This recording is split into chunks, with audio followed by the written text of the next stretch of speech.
Well, gather round, everyone. This is episode 107 of the Nordic Takedown. My name is Viktor, and this podcast is all about SVU and celebrating the card food that comes with it. With me today, I have some distinguished guests. I have the captain and first mate of the dreadnought of the wild seas, that is the Nexus. Welcome to the board, guys. Thanks, dude. Excited for it today. It's going to be fun. Yeah, what an intro. Thank you so much. We have some really cool content for you today. So we're going to talk about the Nexus Invitational, the Nexus team, obviously, because we've got you guys on. And also, I'm going to try and pick your brains about the future as well, of your team, as well as what's in the future for the SVU coming up in this set. We have a brand new set that kind of kickstarted in your event this weekend. But before we dig into that, let me learn a little bit about your backgrounds in card games. How do you get started in this? Oof, I mean, that's quite a good question. And we're kind of intertwined in this answer, if I'm honest with you. So for me, I'd played a little bit of Yu-Gi-Oh! Way back when, messing around, and Pokemon for a little bit. First proper card game. Now, this is a challenge for all you guys out there to know this one. It's called Battle Spirit Saga. Ever heard of it? It sounds like Robotech or something. Uber popular over in Japan, and still what they on like 20 sets or something or other, 20 years of the game. 15 years, yeah. Yeah, Wow. crazy. Oh, you both played that? That's how we met, yeah. So this game is a kind of like relaunch in the Western world of the original game called Battle Spirits. And we kind of like fell into it. I certainly did, because I found out about the event by watching a YouTuber reviewing pizzas, and his it was Moist Critical, and he was reviewing pizzas. Obviously, it's so stereotypical. I'm Italian.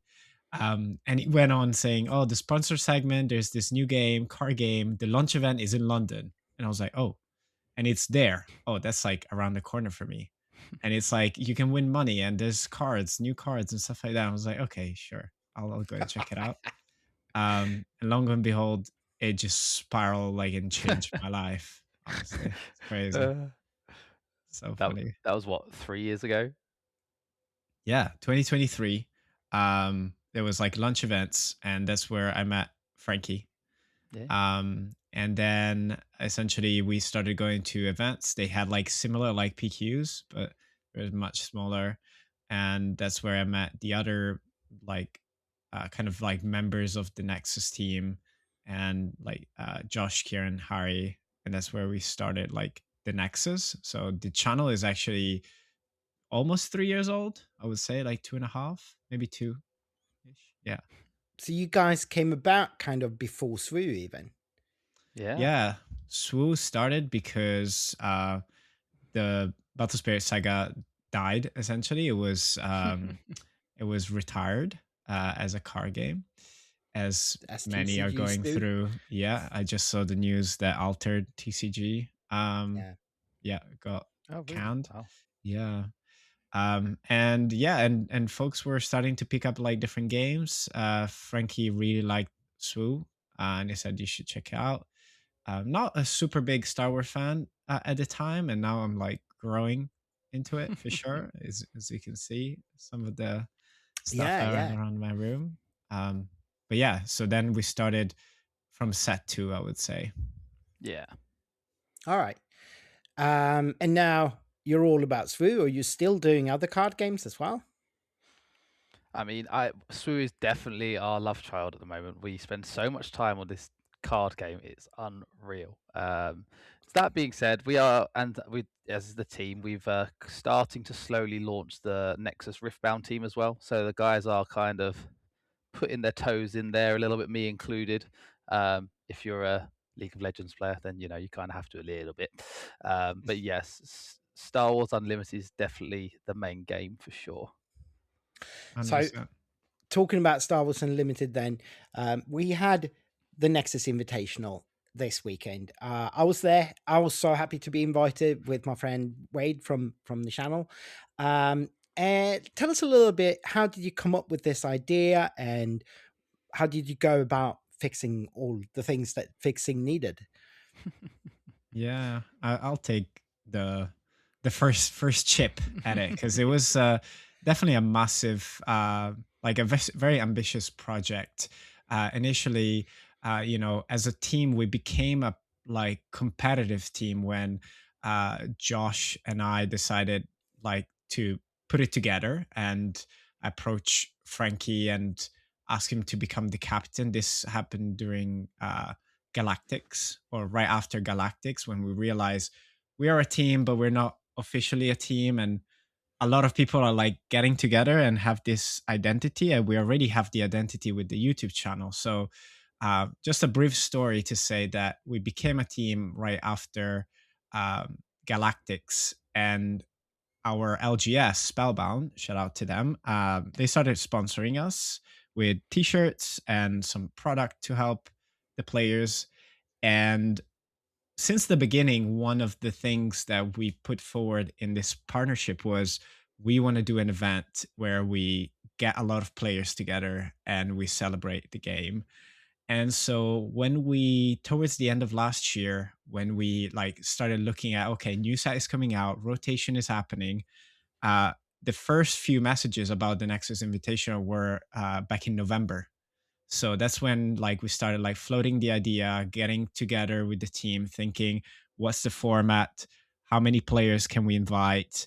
You know, are we doing the 3v3, which I know you were very sad it didn't happen. Yeah. And that's where it all started. And from there, we kind of looked at the players. Frankie, I know maybe you can talk about like how we looked at getting players together, and it went from 1 day to 2 days. Yeah, I mean, to be honest with you, it's kind of just a spiral effect. It started very simple. We was like, we want to have an event. We want to do something kind of cool. Rotation hit was like, wow, what a window. Perfect time for us to throw something out there. And it did just start as a normal Premier tournament entry, and then top 8, standard swoo stuff, nice and easy. And then someone who will not be named decided to make it double elimination and made it 10 times harder for everyone involved. Poor Rich. Shout out to Rich, by the way. Oh my, the poor dude is ripping his hair out because of you, I swear to God. But you know who I blame? I blame Eduism and the Two Moons guys, because they were the ones that inspired us. They did an invitational during the launch of Secrets of Power. And we were like, that's exactly what we want to do, like something like that. And they did double elimination. I was like, that is so cool, because like you get like really competitive players and you up the ante on the stake. And I was like, yeah, surely it's like a piece of cake to run a double limb. Well, it's not really, turns out. Yeah, turns out it's a bit low work. It was challenging to say the least, but Rich did a great job with it. Without him, we would have been lost. And then we decided to, when we got to the whole breakdown, we decided, we wanted an invitational and an open. It made sense. Invitational was just a guarantee we did have that top line of talent, and the open to make sure everyone felt included. We really wanted to make it a community event, so every level of player was able to turn up, and we tried to make the value as much as we possibly could so that everyone was going to enjoy it. And then we just kind of went through, well, who do we want? We knew some of the bigger teams like Enigma, and then DSP kind of created in the past year as well, which have been kind of a powerhouse in the UK, and a few other teams who we're just really close with. And then to top it off was like, right, we know all of the top players in the UK who are winning PQs. We know all of them. We see them every other week as they beat us into the floor, pretty much is what happens. So we had easy contacts, and half of them are locals at Bristol. So it was just quite a nice line to bring it all together into one happy family of a tournament, really. Yeah. And one thing I would say is we were definitely like limited by the space, right? Spellbound Games is a awesome LGS in London, where we meet every week. We play. It can host up to 60 players, but the logistical challenges of having like the whole store booked up for 2 days, and like also um, having space for streaming and casting, that made it so that we didn't have that many slots for players, and also it was our first tournament, so we kind of like decided, okay, let's go smaller, let's learn, and then see in the future how we can improve upon it.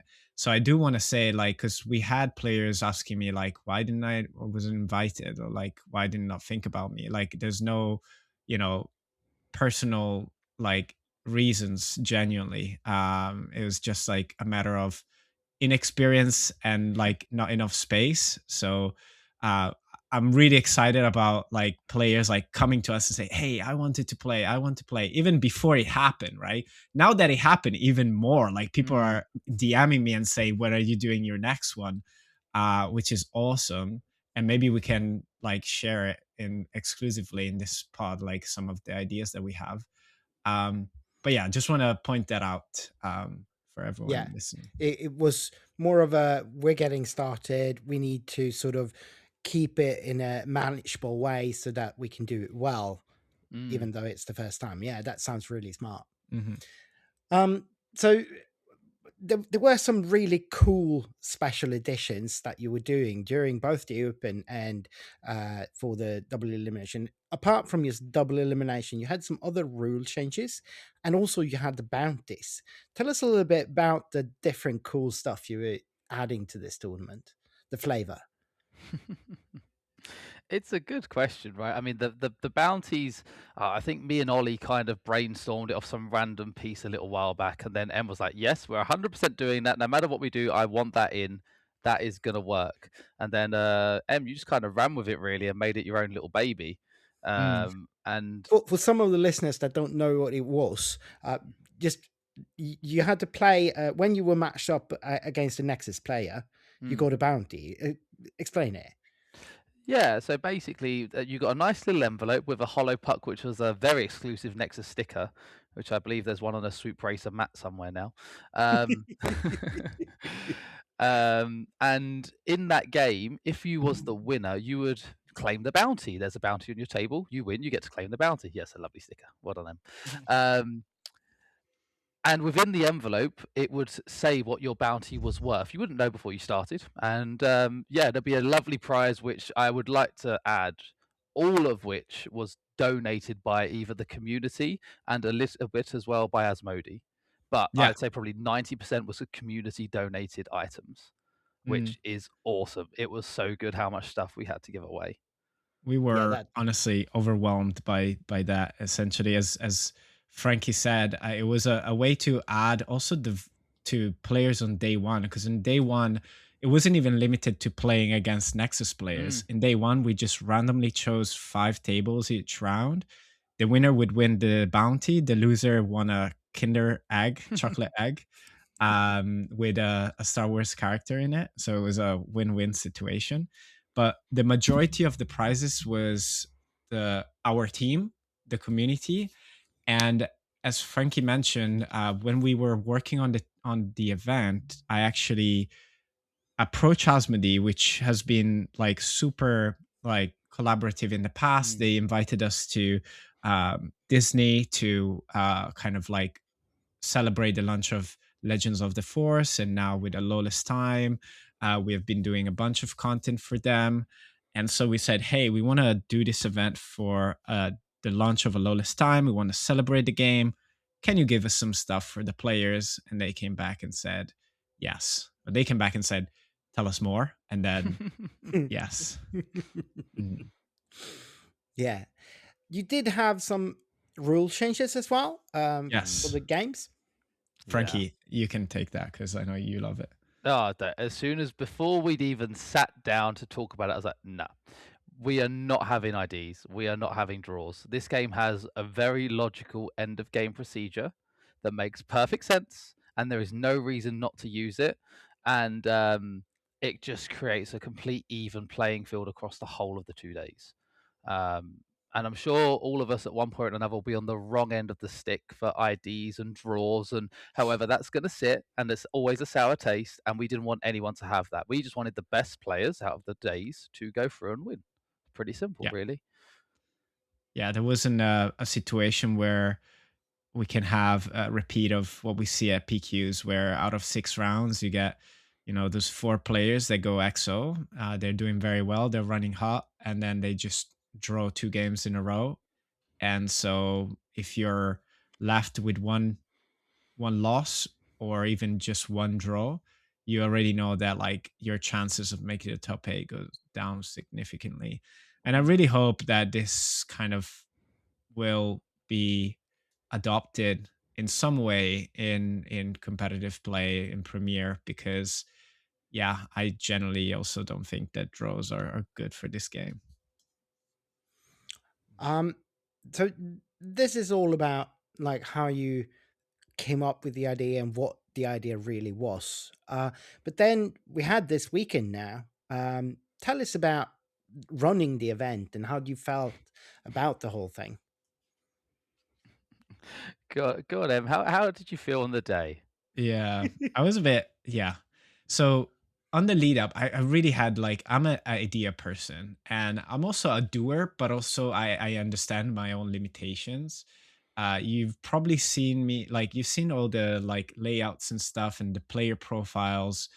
I've done all that myself and I know they don't look the best, but I kind of always set very high standard for myself. And thankfully, I managed to kind of surround myself with people that care about it. So they also put the effort required. So a huge shout out to Frankie and to Hang in particular, which is Mm, the owner of Spellbound. He like spent so many hours working on the layout for the stream, and him and all his team, obviously. And honestly, the stream looked amazing. it was Like I so good. loved it. So nice. And we So we nice. generally looked at all the streams we could find, FFG streams and other tournament organizer, and we reviewed the layout and we were thinking, okay, what do we like, what we don't like? And then we rebuilt it. And we landed on a place where we can see the player, we can see the emotions, we can see like, how they're playing as they play, because it's not just about the cards, it's about the players as well. And so I was very happy with that. I was very happy with the attendance, and uh, I was just like, my main goal, I think, is in a document. Like, main goal is everyone have fun. Like, it's not always in your control, but my main goal was like, everyone, as Frankie said, is a community event for the community. Everyone needs to have fun. How do we do that? So that was like top of mind for me. But the tournament went run smoothly both days. So day one was Swiss, and then we finished, and then we went for drinks, and we did a draft in a pub, in the Arsenal pub, Oh, after an Arsenal game win. It was Yeah, pretty epic, to be honest. that was the Um, new definition of chaos draft. mm, um, and then Sunday, the Invitational was also uh, quite quite stressful, because on day one, and I'll spoil a little bit, but like day one, we had a peak of 400 viewers on a stream, Mm. which is pretty big. Like, I think Yeah, PQs get like it's good. maybe 100 to 200, regionals yeah. get up to 500. So we got to 400, and I was like, oh my gosh, like, and some people didn't even know about this one. They were waiting for the Invitational. So when it came around, we were just like making sure, like, Frankie arrived in the morning, Sunday morning, very early, just wrote down the whole script for the day, making sure that we had it nailed down. And it was a proper operation, because there's two casters, there was a producer, and then there was someone in the back that was like me and Hung, doing the cards on screen, as well as doing like uh the table and the chat. So it took a bit, it Hmm. took a village to Yeah. run it. But yeah, Frankie, anything that stood out for you in during the weekend? I mean, we learned very quickly how to make it better. Like on all of our journeys that we had, I think we spent the entirety of it being like, yeah, but that wasn't quite right. We can do that better. There are these few changes. Okay, when we get there, we'll do this. And we're going to be like, Hung, we need this for tomorrow. Make sure we have a judge on stream table, whatever it would be. We were quite self-critical to make sure that we were doing as much as we could to make it the best it could be. But my highlight of it from that perspective, dude, the stream layout was so good. It was perfect. The slideshow for all the players were perfect. It just all fell into place so well. Yeah. No, it looked spectacular. I've been watching some of it back, and yeah, I'm really impressed. We've been doing streams for years now, and we're nowhere near that quality. So that was really cool. So thanks to Hung and Spellbound, honestly. Yeah, awesome stuff. How did you feel about the event then? Did you get to enjoy it at all, or were you too stressed out with all the arrangements? Well, I mean, from my side, I just got to talk all day. So yeah, literally. I had a sore throat, but other than that, it was a great time. Yeah, no, Frankie was the master of ceremonies. He was lead caster, and we had a few guests, including yourself on the Saturday when you arrived. Hope you enjoyed that. I did watch it back. It was really great. And then we had Henry from Take the Blast and Mark from the Botan Network. Myself, I'm more of a butterfly, because I was trying to make sure that we were looking after all the moving parts, including the bounties, and looking after the stream table, looking after the chat as well, and kind of like noting down those things that Frankie said, like we could improve. So then we did on the Sunday, and that's what I think really helped. I mentioned earlier we picked 400. I'll make you guess. What did you think we peaked on Sunday viewership? Simultaneous, yeah, concurrent viewers. I mean, given all the things, by the end of it, when the Americans wake up and the Aussies haven't gone to bed yet, you could well pass, I don't know, 1,500, 2,000. Oh, that's a bit too ambitious, I think. Really? I think by comparison, like sectors and regionals get up to 500-600, maybe 700. I think the Galactic Championship was around 1,000 something. Yeah. Was it correctly? Yeah. Maybe more. All right. So we picked at 807 concurrent viewers. That's awesome. That was like nice. That's absolutely crazy. Yeah. Really cool, you guys. And I bet it's just rocketing still the views on the YouTube channel, because those sort of stuff usually just keep going. Yeah, I'd never received so many DMs before, and I was like bracing for like death threats, because like everyone is like, where are the lists? Like no one even cares about the games. It's like, show me the lists. And the thing is, and I said it, and I'll mention it here, we ran the tournament separately from Melee, because Rich, again, shout out to him, our head judge, who has head judged PQs, RQs, SQs. Everyone he got in touch. He got in touch with Melee and said, hey, we're doing this tournament. Can we run it on Melee? And they said, technically, yes, because you run it as a Swiss and drop after 2, but it would have been a bit difficult. So long story short, we run it separately, but we used Melee to organize it.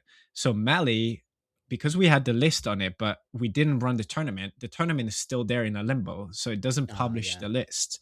So I have to go manually get the list, copy it, put it in SWDB, publish it. And we worked like crazy hours to make this happen. Like, obviously, I mean, I'm fortunate to have a full-time job, and I'm moving house. I'm literally between boxes right now.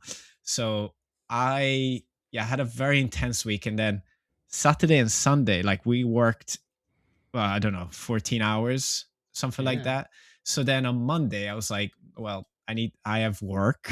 I am moving, but also I'm like receiving a million DMs. So I scrambled to put together the top 8 lists, put them out, create a bit of a visual, and get out the information. For me, I did enjoy the 2 days, but I was like really, really focused on, yeah, how do we give back, like, and make sure that we also share with the community everything that we've learned. And now we're trying to really uh, put out. So today we put out Akbar with Ollie. Yeah. Tomorrow we have Josh with Han 7 Force. Mhm. And today I recorded also Jabba Yellow Force with Howie, which is coming out on Friday. And then we have Chewie on Saturday. So we're really like pushing hard because everyone is showing us a lot of love and they're really waiting for these informations. So yeah, Yeah. been doing well. I bet. So some stats for the tournaments. For those that still haven't checked it out, go check it out. We are going to spoil things here. It's if you're listening to this, you're probably somewhat aware that Beton took it all with his Beckett list. And they already have a deck tech on it on their channel. He made some updates to that list, I think, but it's essentially the same. That the play style is definitely the same. But then we had some really cool lists coming in on different spots. In the top there, we had Val. We had the Akbar list from Ollie, obviously. We had the Shui lists, 2 of them, but one of them did really well with, was it? No, it wasn't Arthur. Who was it that played the Shui? Red Rufus. Oh, yeah, Red Rufus. Rufus. Yeah. So a lot of really cool, spicy stuff popping up. So you really should go check the games out if you haven't, to see what it's all about. These are definitely some of the best players in the world that are playing those decks, and some really cool ideas there. If you had to pick a highlight, like something from the weekend that you think like this stuck to my brain, this is what I'm going to carry with me, what would that be? Oof. Go on, Em. I can see you got one. No, I'm thinking. I need you to go before me because I have like 5 maybe, so I need to. my honest highlight, and honestly, this is it. So we've got quite a lot of locals who did come and did try and support the event for the open, and I think it was Patrick. Shout out to Patrick if you're watching. He come away with his entry prizing and 3 Kinder eggs from the bounty. And he was like, I'm so happy with my 3 Kinder eggs. I've had a blast of it. I was like, yes. That was the whole point of what we were trying to do. It was perfect. I was like, as long as you're happy, dude, and you got some stuff and you've had a great day, then I'm so happy. +1. Yeah, it really love to see that picture of him, like send it in the group. Obviously you'll have people that maybe like lose every game and they're not having a great day, but we try to make it fun for everyone. For me, I think there's a lot of highlights in terms of like plays, because seeing the new cards and seeing the players like brewing like all this new lists, we had some really hype moments on the stream, like some like really great back and forth. One that comes to mind was a Luke Data Vault against a Thousand, where there was a Condemned answered by a Kit Fistoator Spray answered by a Hyperspace Disaster. It was amazing gameplay moments, but I think my highlight was end of day 1. We mentioned earlier the bounties. We set all the pricing on a table, and it was there to display for everyone to see. You come in, you already got 3 participation packs, but everything that is on this table will need to go and it will be yours. And so at the end of the day, with all the players that collected their bounty, they would come in one by one, they showed what they had, and they were collecting it, and we took a picture together. And we had some amazing thing. One thing I want to mention is we had 3 signed Mon Mothma cards by Genevieve O'Reilly, the actress, the legendary Mon Mothma actress. that we met the week before, and we told her, hey, we have this event, can you sign up for this event? So just to clarify, we are not like, deceptively giving away these cards. So then, yeah, 3 lucky players managed to get home with Bob Mothma, and I was so happy for them. So I think the highlight was really giving back to the community and seeing everyone that whatever their score was, they were like, oh my gosh, I'm going back with like, a regional card. I'm going back to with the Momofma, with a Carbonite pack, which by the way had a Sebulba showcase, one of them. So I think that was really my highlight. But Victor, what was your highlight? I want to know. I'm curious. Yeah, I mean, it's really more the vibes. For me, it was all about the vibes, like how it felt being there all day. I had such a great time, and just hanging out with all these people. A lot of these people I've been talking to for a while online, or some are more newer acquaintances like yourselves. But just meeting people, hanging out, and just sitting there looking at Howie's deck. What is he gonna play now when he can't play Palpatine? And he's showing me this insane Boba Fett deck that he built, and just hearing him talk about his crazy deck. That is the sort of stuff, the Inglorious Bastards guys with their Luke Yellow they're deck. awesome. Those guys are insane. It's so much fun, and just hanging out with everyone, having 2 absolutely crazy good days, and just so much love, so much enjoyment for the game, and really celebrate the launch of the game like this. Was that is the highlight, the tournament in of itself, the whole organizing of it. That you did such a great job.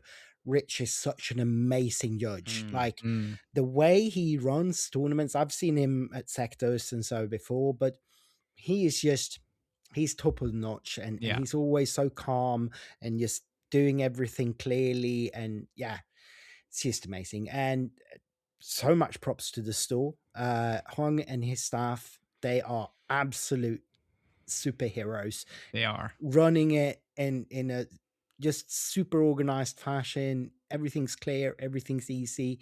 I had a blast. I can't wait till the next one. Makes me so happy to hear. And we got some great feedback. I think that's another highlight for me, is getting messages from people and saying, hey, I had a great time. And we did ask, like, we wanted like some real feedback, because we said at the beginning, like, this is our first time, we don't expect to do everything right, and there's things we can do better. But it really truly felt like everyone had a great time, and it's reflected in the numbers. Like you said, some of the numbers, like we mentioned the top, like the peak of viewers, but also we hit our first ever 10K plus views video. So that was a great milestone. Our Discord doubled in size. Now we're more than 350 members.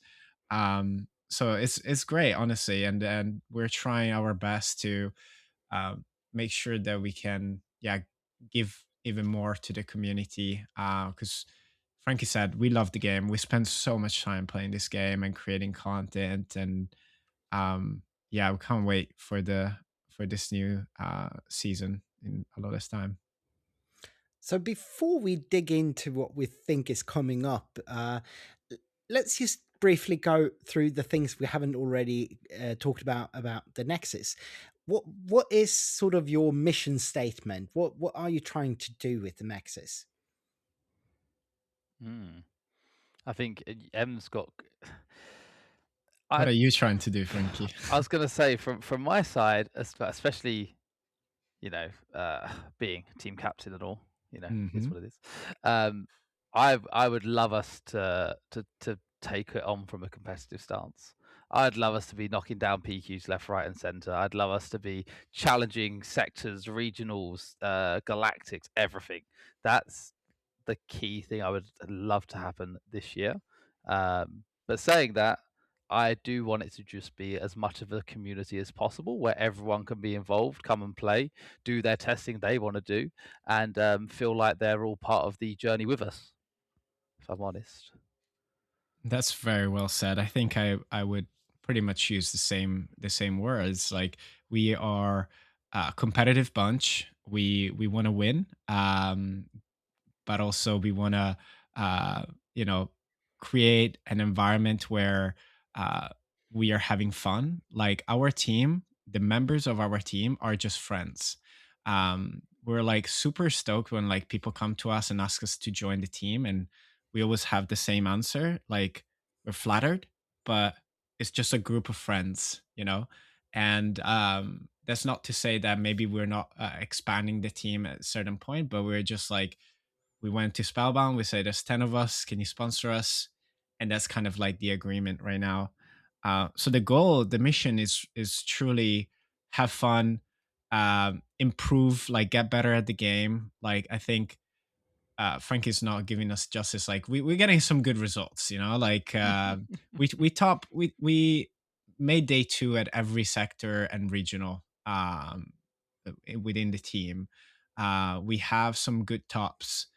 Ollie has carried a lot of our results. Like, Ollie Big Notation is definitely our best player I for mean, he's now. one of the best in Europe, He's the if not the best, world. one of the best in the world, right? Yeah. Like, to give you context, in the Invitational, we had the number 1, the number 4, and the number 11 in the world. So out of 32 players, like the level was so high.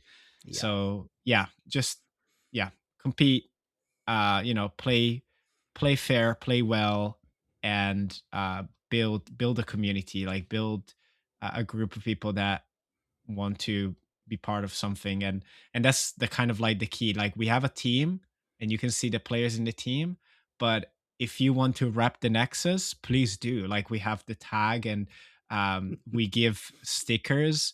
And if you want to not represent us, but like, if you want to like play and stay on our Mm, side and join our community, please, like, everyone is welcome. yeah. But you're not just a competitive team as well. You've already talked a lot about the content you're making. How does that fit in? Who is all 10 of you working with content, or how do you look at that? Yeah, I think content was originally, when we started with the other game, was just a podcast. And then it was just the Nexus podcast, it was called. And then I always liked like making videos, and I got into editing a little bit. But it's such a time consuming activity that, like, I get into it, and then like I kind of like stop myself, because it's just it takes. So I slowly upgraded my gear to Osmo Pocket, and one type of content I always enjoy was vlogs. And Frankie pushed me a lot on doing those, and I'm glad he did, because I really enjoy them. um I think the challenges that we have is just like the fact that none of us is like truly like a video maker and producer. And we have lots of ideas, but it takes time. And the things that we want to do is things that, like, maybe not many channels do, because they're very time consuming. I'll give you an example. Vlogs. I love vlogging. You go to our channel, you see the vlog for regionals, from sectors, from PQs, and you get really an insight from the experience that, I always thought players that can't go might find it interesting. But those videos get like 100, 200 views. Like, people don't really care that much, because people want to see, what's the best deck? What's the best deck? What wins? Yeah. What wins? How do I win? How do I win? So the content has been evolving, and we still want to do vlogs, but we really need to accept and respect the fact that ultimately what viewers want to see is like, we have been working on the Akbar data vault, on the hand 7 force. We've been working on Jabba. We've been working on a few lists internally in the team. People just want to see that. Like, what are we cooking, essentially? Frankie, you do want to make content as well, but you've been more focused on the casting side of things. Yeah, I've been enjoying casting quite a lot lately, I have to admit. After doing the original one with OPE and now onto the Nexus event, it's really fun. I really enjoy it. It's a good way to interact with the game and interact with the community all in one go. So I do enjoy the casting side. However, from our content, I I do have a little brainchild of the challenges that we've done 2 of so far. We do 1 Sure. a set, and it's at the Eaglets store showdown. And honestly, that's my favorite content that we do. It's so simple, it's so easy, it's nothing too complicated, but it's so much fun. It's so much fun. It takes this game to the level of it's a game. Enjoy it for what Mm. it is. Play each other, do something random, make it a little bit harder for yourselves. Yeah, 100%. Not only because you get to watch me beat Ollie, but it's a little bonus. Yeah, yeah. I mean, you gotta love doing it because, like you said, it does take a lot of time to make content. So yeah, if it's not fun to make, why do it? You know. Absolutely. All right. So, what do you see in the future for the Nexus? Where you're going? Where you're heading? What are your goalposts? It's a good question. For me, is what Frankie said is our mission. Like, we are very close to qualifying for Galactics. I'm 5 points away, which is comical. And Frankie is like 15. Yeah. So we have already booked our flights. And I think like 5 or 6 of us will go to Galactics. So the focus is really like that's the goal. The goal is go to Galactics and do well at Worlds. So we really want to show up, rep the team, and really like put us on the map. I want people to know us as, oh yeah, that's the team Nexus, not the just the YouTubers or the content creators, right? Like we do content creator as a product of playing the game, um, but it's a really important part of our identity as well. So I think for me in the future, I see the team, championing the game, promoting it, and doing well at events. Yeah. Yeah. No, I fully agree. I can see us, as I say, pushing these bigger events for sure, getting as much of the team as involved as we can. I know a lot of the team, especially this set, are really geared up to try and get onto the PQs, especially those who are doing Galactics. And now that we've got a bigger tournament in London as well this set, Yeah. I think everyone who we know realistically has got a ticket to go to that event. And they're all really confident and pushing to do well. So we just want to support that. We just want to make sure that they've got all the tools that they need, as much time as they need, to do the best they possibly can. So, if the Nexus event kind of launched the set, what do you see competitively for this set? What do you where do you think the meta is going for this set throughout? And if we're looking by London sectors, where we'll be at and beyond? Oof. I'll get my crystal ball out. Yeah, yeah. I'm trying to pick your brain here. It's all good. I like to think that meta reading is one of my better skills in the world of SWU, so hopefully I can make a good prediction. I believe that aggressive negotiations will be banned within a month, if I'm honest with you, Yeah. because all we have had the open and the invitational. Weirdly, aggressive negotiations was underrepresented, but if you do watch and the final and watch Yeah. Beton play 6 of them, I think, in 2 games, and you go, right. That's why. He's That's played like why. 4 cards on his own side, and he still just absolutely annihilates the board state. Yeah, okay, cool, GG. Yeah, so I can see that being banned quite quickly. And I also see, as per usual, what you get with post set or a new set, a mid-range / soft control meta actually setting in. Data Vault will come back with a vengeance, is what I think will happen. And the likes of, as I was saying to you guys earlier, a little bit of a sneak peek, Vader. Lists like the new Vader will be really prominent. The blue-red color scheme has got a lot of good cards, and when aggressive negotiation goes, its natural falling point is back into a soft control way of playing the game. Yeah, yeah. I mean, even Heroism got some bombs at the top end to sort of support that style beyond just Bo-Katan. So I can see where you where you're heading there. Um, do you think that the inevitable aggressive negotiation ban will shift the meta as much as the force throw ban did with the Legends of the Force? Will there be like a before and after, or is it just more of a evolution we're looking at there?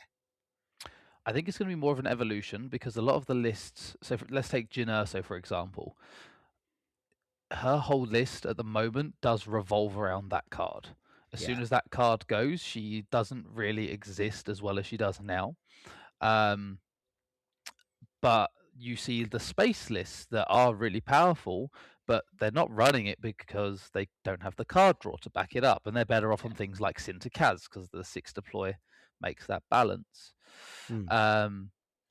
So I think it will be a slow shift, but when aggressive negotiations goes, your open pump cards are beyond cut down. Majority of them have been rotated, if not like 75%, I think, have been rotated. So after that, you're left with a couple of the specific ones, which are like attack with a space unit, which doesn't work for every list. And those guys were running them before, and they'll continue to run them afterwards. So it will change just slowly as people have to then rebuild decks to figure out, well, it's going to be slower. So soft control equals beating mid range. Yeah. Do you see a return for hard control? Eventually, yes. Right now, no. I don't think they've got the card pool to make it work effectively. They've got some good cards. No Glory is a great card. Single Reactor Ignition, I've said that wrong, but you know what I mean. That card is a really, really good card. The ability to splash things out of aspect as well with the new bases do wonders for things like that. But I think it's more so, as I say, that soft control. The likes of Anakin are going to be powerhouses now, rather than just playing nothing but events. And I think FFG have kind of mirrored that statement, saying they're going to try to prevent that from happening again.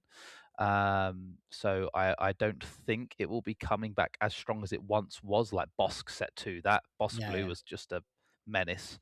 So no, I don't think it'll be that powerful, but definitely a more controlling style of the game inevitably will come out. Yeah, I generally what are you agree. thinking? Yeah, I generally agree. I think from a more like high level, if I can offer like my like prediction, my prediction is that this game is gonna be so much fun. And that's because post rotation, this game feels like a new game. Like I'm not gonna lie, towards the end of set 6, I felt like I've been playing the same game for 2 years, and I was very fatigued. And I was playing hand to blue because the deck was just too good. Like it was just incredibly broken. Like even like just misplaying and like not playing optimally, I was still winning games. It was just like it felt not right, and not a type of game that I enjoy. And now like seeing so many leaders are viable and so many cards, so many new cards are fun. But something that we actually highlighted during the stream is like we're not only getting set 7, we're getting set 4, 5, and 6 resurge, because there's so many cards that we can go back and be like, oh, actually this card is good now, oh, this card is good now. So it's kind of like a relaunch of a game. So yeah, my prediction is that the game is going to be fun, a lot of fun to play, and it's going to be a lot of fun to figure out. There's a lot to explore. That's the one thing I will say to our listeners is like, um, definitely take inspirations from what you see from events, but don't let them stop you from go out and try to build things. Even if you're not looking at yourself as a deck builder or like the best deck builder, just throw cards together, try things, because there's so much that can be explored now. Like the meta is not solved by any means, and you can really find a lot of great stuff. Yeah. Yeah. If you're trying to predict kind of what results we will see, Mm. how do you think it will shake out in the sectors and in Prague later on in the set, and how will that set up for Galactics? Do you think are we going to see like the big domination of the big players betting going to take it all, or are we going, and with some help from Alex, I suppose, and Junior and whatnot of the very top players in Europe, or are we going to see like a resurgence of many new talent, or what do you think? Mm.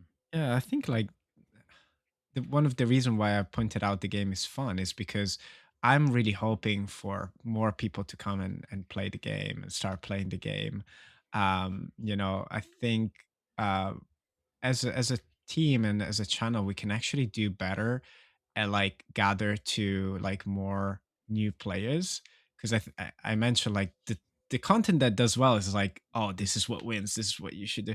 But if you look at other like forums like Reddit, there's a lot of people that like are genuinely interested in getting in the game and try new things. So my hope is that there will be a lot of new players coming into the game, and we will see a lot of like new styles. Like what I want to see is like someone that comes in with like a different style of game and like Mm. revolutionize it a little bit. Like we have seen it in the past with Joshua Freeman Birch. Like he is Yeah, like one of like the best players and innovator in the game. And if we didn't have him in the game, we wouldn't have had a couple of key decks. yeah, And so, maybe Joshua Freeman Birch 2, and something like that. That would be amazing. But we can still count on so many members of the Mm. community. I know the Button Network does, Car Chef, and they really push themselves to try to build decks. Um, I I wouldn't bet against Beton being at least top 4 at Worlds this year. The man is a menace. yeah, Sip as well. Like yeah. I Between the two of them, yeah, it might be the final of Galactics 2026, Sip and Baton easily. Um, but yeah, I think the future is bright. I'm very optimistic. Mm. No, yeah, I 100% agree. I think the only thing I would add to that in a sense of a way is your innovators will do best. Mimicking will do worse in the larger tournaments. In your smaller tournaments where, let's say you've got a smaller pool of players and you have a slightly lower skill cap, although saying that certain places in the world don't, yeah, it mimicking the list will be enough to get you through. But mm, when you're playing against the top tier, like you're saying, at the sector qualifiers, the regionals, galactics, these people are going to know exactly what you're doing, how to play around it, and their tricks are going to trip you over. mm, And they're always going to have the edge. So yeah. innovation, understanding what's new, and being that one step ahead, like we saw in the last galactics with With the Towson Kylo and the Yeah. Red, Kylo Red, right? They were yeah, both yeah, yeah, the lists that people bottom were like, list, sure, how do we deal with that? I have no idea. yeah, And yeah, it worked. It did wonders. All of their team did really, really well. right, So innovation is definitely the best way to go, and finding your own kind of spice to put into it, if it's the right choice, and testing it out will help you go further. yeah. I mean, even when I talked to Beton in the morning of the invitational, he was like, "Yeah, I don't know about the list. It's so hard to play. It's really your own game to lose with this list. There's so many ways to screw it Mm. up for yourself." So I mean, he clearly built a list that is not easy to play. You can see after their video on it how it's spiked in play on Karabast and other online places, and then it just drops off because it's too hard to play for Mm. most people, you know. And then a guy like Betten obviously can pilot it to beat everyone, but and that, I mean, it brings me to my final question. Really, it's only going to take Worlds with Akbar. Is that what you're saying? Oh, 100%. Not even a question, for sure. Unless there's a new Akbar in set 8. Yeah. Maybe. Well, it's Yeah. still Akbar. It's fine. exactly. It's fine. Yeah. I mean, what's going to win Worlds, and no one really knows. We're way too far out. It'd be great to be able to give you that insight. Cool, that'd be a good one. But yeah, yeah, we have a full much, set for that. So much to come. So much to come. One thing. Go on, Em. No, finish your thought. Sorry. No, all I was going to say is the one thing I can be certain of is that Ollie will be up there somewhere, fighting him out in the top of the tier, and hopefully we can be there with him too. That's the aim of the game. Yeah, 100%. Now, what I want to say is like, I thought about this a while ago, but the leader that wins Worlds should have a Worlds winner leader showcase or something like that. Yeah. Oh yeah. That would be so cool if there's like an alternative version of like the leader that won Worlds. Just that FFG if you're listening. Afterwards. Yeah. Yeah, exactly. I would love for that to be a thing. And just sprinkle it out there in very rare amounts. Absolutely. Yeah. So we're gonna round this off, but I really want to know what's up next for you for the Nexus, and will we see another Nexus Invitational? What are your plans for? What was the next big thing you guys are going to do? Oof. Do you want to give any insights? Yeah, I mean, we are right now. We're really working on content. If you haven't yet, make sure to shameless plug, like and subscribe. No, that's what it's for. Yeah, do plug. Definitely check out the channel because we have so much coming out soon, as well as in the Discord. There's a lot of chatting on the lists.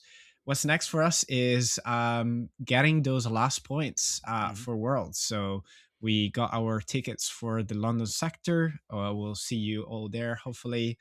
We have some PQs. We're looking to go to Prague for the regional. So just more SWU, really. That's what's in the future.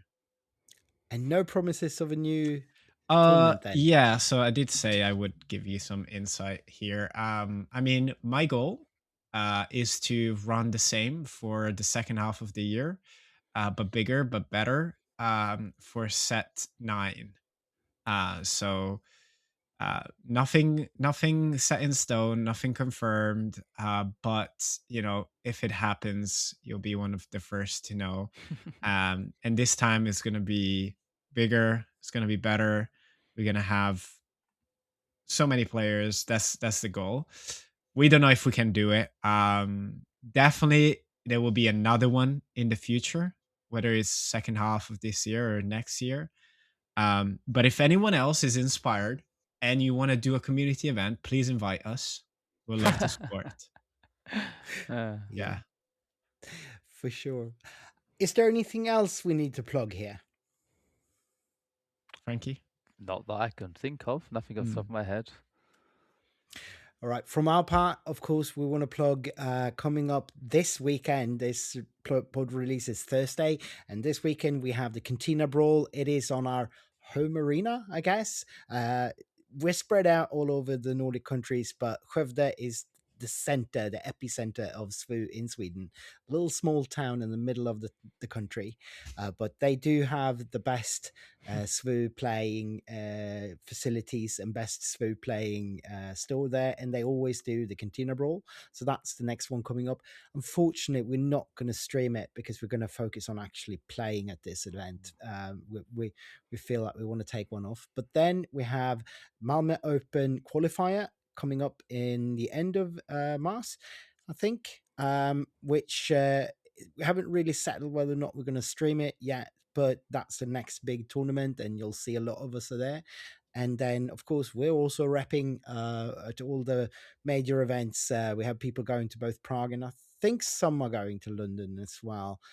So yeah, you can meet us there, come up and say hi. But then in the far future for us, obviously, the Malmö Game Week SWU Open, that is our main event. We're hoping to grow even further this year. Hopefully, we're right now working on designing the playmats, the exclusives for that event. Like last year, we grew quite a lot and came up to almost 100 players with some of the best players in the world, regional champions, the world champion, obviously, and we're going to get even bigger, even more players, and the prize pool is going to be insane. Unless like anything changes, we still can't do cash prizes like you guys did. But we do have Asmodee backing us, and we have so much to reveal in the coming months about that. And I think the next step in that will be the SVU Open qualifier coming up this month. And with that, we're going to reveal some of the pricing at least. So keep an eye out at the channel for that. And obviously, we're releasing deck techs. We're moving away from Yaba's Den and the crazy ideas into actual deck techs that might have seen play and might actually work. First out is going to be a deck tech on the Luke for yellow list of Ingloria Blasters. We're recording that this week. Those guys are gonna tell you what doing the thing means, which is really interesting. They did quite all right in the tournament. Especially Josh took it quite far, and that list is just insane. You're gonna love watching that one. Keep an eye on the channel, everyone. You're gonna see tons of content dropping as always. With that, thank you so much for joining me for this little debrief of the weekend. It was I can't reiterate enough how much I love the weekend, and it's always great seeing you guys. I'm so glad. Likewise. Thank you for having us, Viktor. All right. With that, bye-bye, everyone, and may the force be with you.